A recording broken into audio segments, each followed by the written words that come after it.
Hi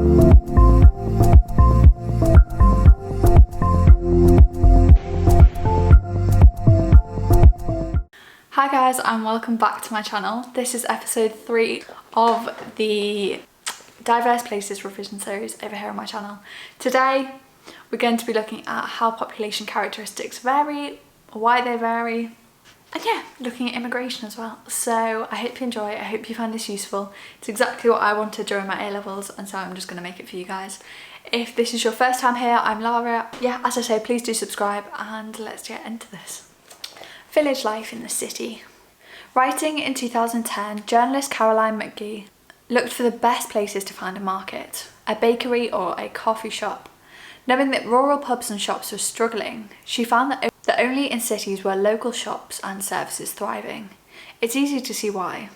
Traffic in Britain's cities is congested, so buying what you need day to day in your local area makes sense.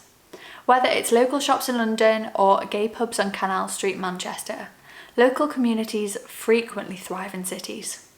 The business company Imbibber Partnership summarises clearly on its website, London remains quite simply a collection of villages. Welcome to Southall. Once you understand how localised urban communities can be, big cities like London start to make sense. For example, you can see that by looking at the people and shops in Broadway, the main retail street in Southall, West London. The local connections with the Punjab in North India are clear in the shop signs. It's nearly 70 years since large-scale Indian migration began in the UK, after the end of the British rule in India in 1947. Many immigrants from the state of Punjab in North India ended up settling in Southall. Punjabi soldiers, many of them Sikhs, had served with distinctions in the British Army, including during both World Wars. After Indian independence, many former Indian soldiers and their families decided to move to Britain to live. Many of them came from middle-income farming families in Punjab, and their families still own land there today. Some of these Indian migrants gained employment in London's manufacturing and service industries. Many others found jobs in the rapidly expanding Heathrow Airport 15 minutes away. In some parts of Southall, half of the residents are Asian or Asian British, with their roots in India. Other Indian communities settled elsewhere in London, and there is also a sizable Indian community in East Ham. However, some communities can be particularly localised. Many Asian or Asian British residents with Pakistani backgrounds ended up living in different areas of the capital, with the main concentration in East London. Concentrations of particular communities are known as ethnic enclaves. Together, they form a patchwork of peoples and communities that between them help to create London's diverse cultural diversity. Cultural diversity in British cities.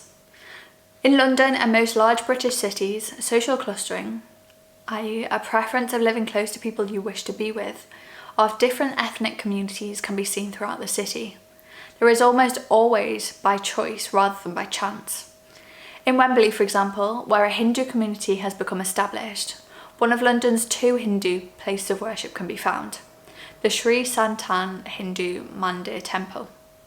The district Hindu community here began to emerge when specialist shops selling preferred foodstuffs together with places of worship, community centres and restaurants all offered support to the fledgling community. In the early days of migration, these community facilities offered some protection against racism from outside and also helped to maintain a shared identity. Now, like most British cities, the economic benefits of social clustering like this are equally important, such as the Bangladeshi restaurants in East London's Brick Lane or the curry mills in northern cities such as Bradford and Manchester. Understanding immigration in the UK. The UK has a long history of immigration, both for economic reasons, such as EU migrants, and for those escaping persecution, such as French Protestant Huguenots in the 16th century and Jewish refugees in the 19th and 20th centuries. South Asian migrants came to the UK after 1947 for many reasons, such as escaping war, seeking economic opportunities, or joining family members who had already settled in the UK. Many established local communities with their own clear identities. Settlement patterns were largely determined by the easy accessibility of key cities. For example, many Pakistani migrants gained employment in northern textile cities of Lancashire, such as Oldham and Rochdale, and West Yorkshire, such as Bradford. In the car manufacturing and engineering cities of the West Midlands, especially Birmingham, and in industrial estates further south, such as Luton. Remote rural Britain offered few job opportunities and car ownership in those days was limited, so physical factors such as distance and accessibility were important in determining the new migrant communities settled.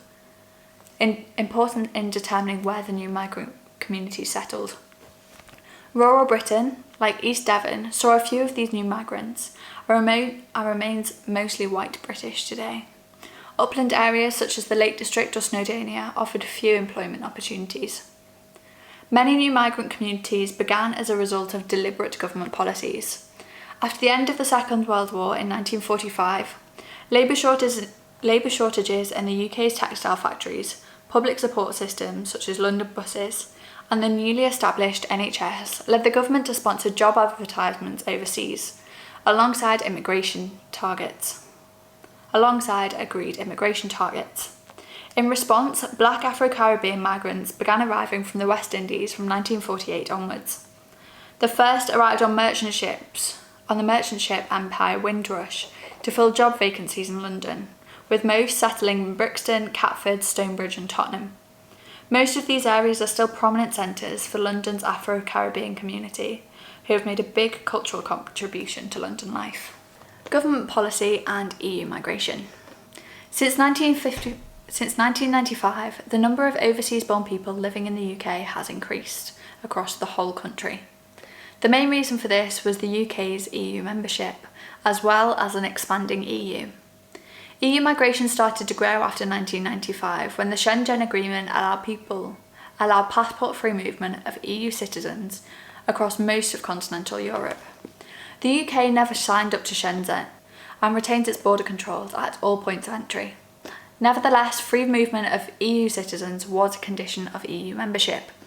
With the second largest economy in the EU and the world's foremost business language, English, economic migration to the UK was always likely to be high. The geography of migrants. Just as migration to the UK in the 1940s reflected the country's economic needs at the time, immigration today reflects London's domination of the UK economy. London and the South East account for half of all overseas-born people living in the UK. 4 EU countries are now in the top 10 source of countries for migrants living in the UK, with Poland at number 2 ahead of Pakistan and being just behind India. Most migrants are working-age adults, aged 21 to 35. They consist of both skilled and unskilled workers in equal numbers. Many skilled migrant workers gain jobs in London's knowledge economy. Skilled shortages in the UK, mostly in IT, forced many UK companies to recruit overseas workers.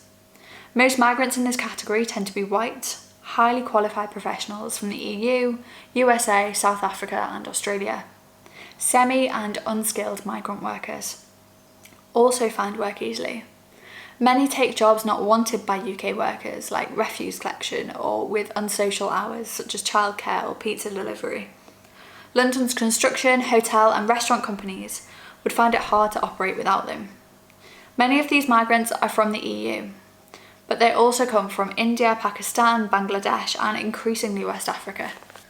In 2 East London boroughs, Tower Hamlets and Newham, there are more men than women. EU migrants are less concentrated than those from Asia, Africa or the Caribbean, although most Polish migrants, for example, live in urban areas. Many also live and work in rural areas. The rural economy depends on EU migrants for many jobs, and many migrate seasonally, from daffodil to vegetable to fruit picking. Changing fertility and mortality rates. The UK's population is ageing. Between 1974 and 2014, the UK's median age increased from 33.9 to 40. In 1974, 14% of people were aged 65 or over.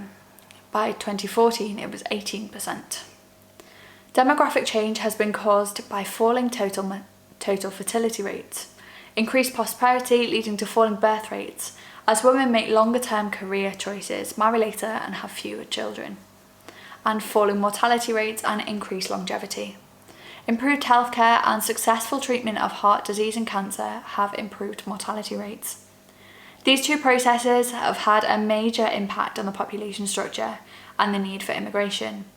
The UK's dependency ratio has increased as the size of its working population has fallen. Immigration rebalances this because immigrants tend to be of working age, which helps to increase the government's tax revenue to support those who are retired. And in the longer term, immigrants tend to marry and have children, which increases the UK's birth and fertility rates. And that is the end of this episode. I hope you learned something. I hope you could take something away. I do apologise if it was a bit echoey. My normal spot is way too hot because it's the middle of summer when I'm filming this. I literally have no idea when this is going out, but it's very warm in there. It's like a greenhouse because, you know, geography. So I'm filming in the kitchen, which might be a bit why it's a bit echoey. But I hope you enjoyed. I hope you learned something. Next week,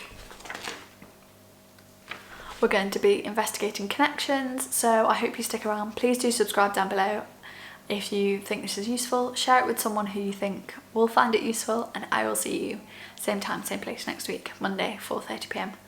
Bye guys.